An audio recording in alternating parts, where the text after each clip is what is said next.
Loué soit Jésus-Christ, sa paix soit avec vous.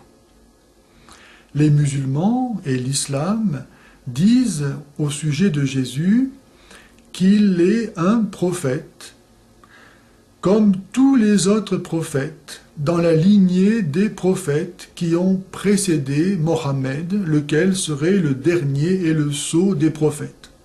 Et comme Mohammed et comme tous les prophètes, Jésus ne serait qu'un homme. Or, le Coran dément une telle affirmation. Par exemple, le Coran reconnaît que Jésus est né d'une vierge.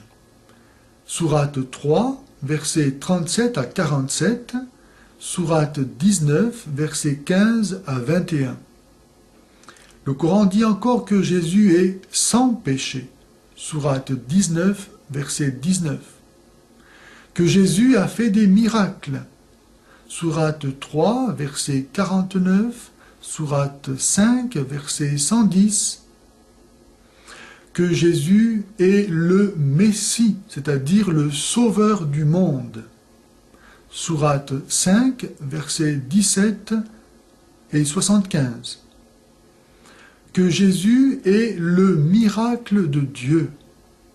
Sourate 3, verset 47. Que Jésus est l'Esprit de Dieu. Sourate 19, verset 17.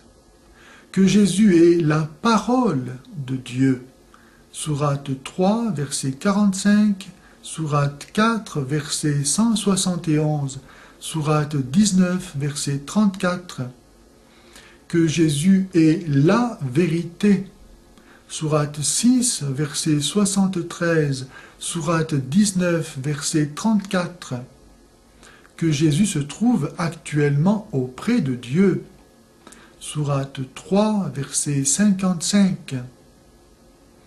Si donc Jésus n'est qu'un homme, comment peut-on lui attribuer de telles prérogatives? De quel autre homme dit-on de telles choses?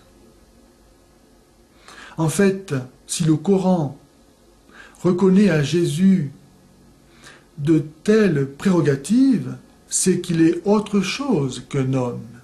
Car quel homme est né d'une vierge? Quel homme est sans péché? Quel homme est le sauveur du monde? Quel homme peut faire des miracles? Quel homme est l'Esprit de Dieu? Quel homme est la vérité? Quel homme est la parole de Dieu? Quel homme est le miracle de Dieu? Quel homme est avec Dieu, en Dieu, aujourd'hui?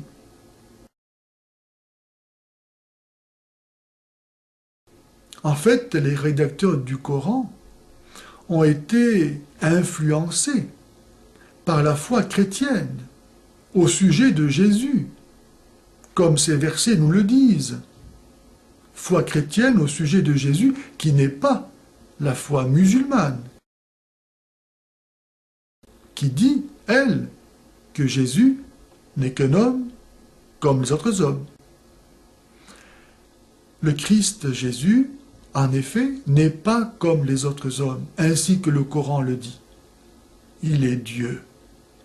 Dieu venu assumer cette création humaine que lui-même a faite et dont il n'a pas honte.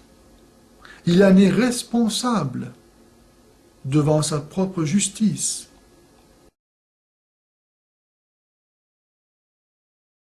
Parce que l'homme, par le péché, s'est éloigné de Dieu, Dieu est venu le chercher.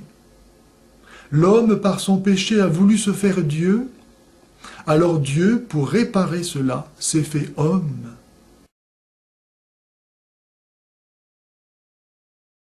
Heureux, bienheureux, ceux qui savent voir en Jésus autre chose qu'un homme.